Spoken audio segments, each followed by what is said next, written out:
शान्तं महेशं च नीलकण्ठं कृपानिधिम् ऋणभारविनाशार्थं चिन्तयेत् परमेश्वरम् चन्द्रशेखरमादित्यप्रभं विश्वविनाशनम् भक्तानुग्रहकर्तारं सर्वसम्पत्प्रदायकम् विनियोग अस्य शिवं वृद्धिनाशमहास्तोत्रस्य ब्रह्मादिषु अनुष्टुप् छन्दः श्रीमहेश्वर देवता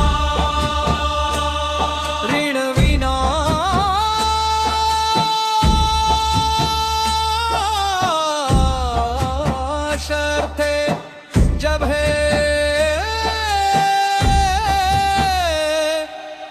विनियोगः पश्चादिन्यासम्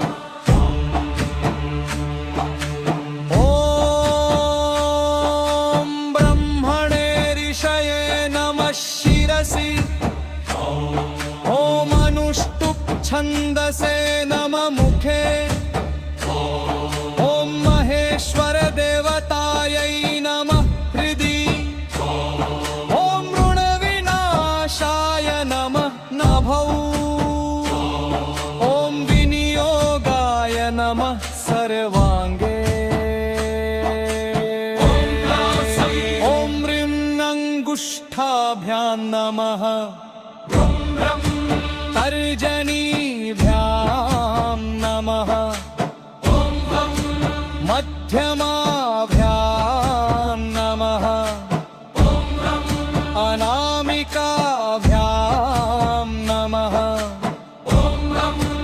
कनिष्ठिकाभ्यां नमः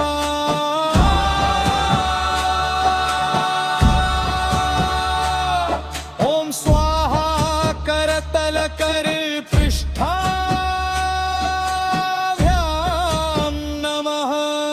गङ्गन्यास ॐ ह्रीं हृदयाय नमः ॐ ह्रीं शिरसे स्वाहा ॐ वंशिकायै वषट ॐ ह्रीं कवचाय हुं ॐ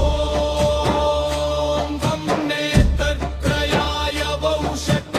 ॐ फट् अस्त्राय नमः बलिधला नमो देवदेवाय ऋणबन्धनमोचिने धनस्मृद्धिदात्रे च नमस्ते करुणानिधे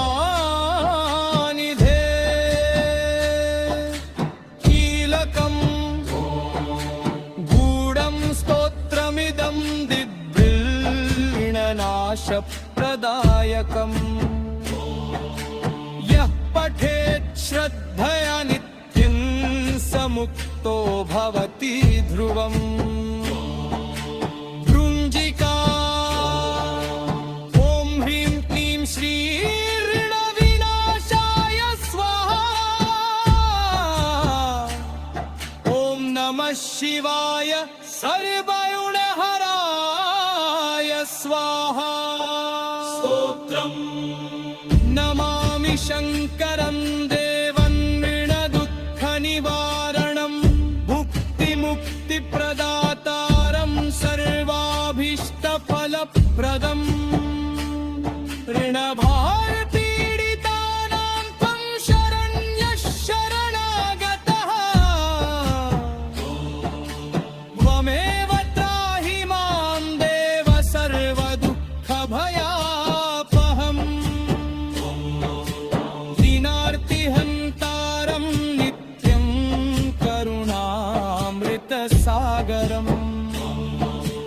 भजामि त्वां महादेवं ऋणशोकविनाशनम् धनप्रदम्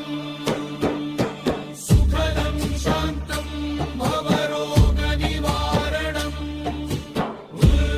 उर्वृक्षयकरं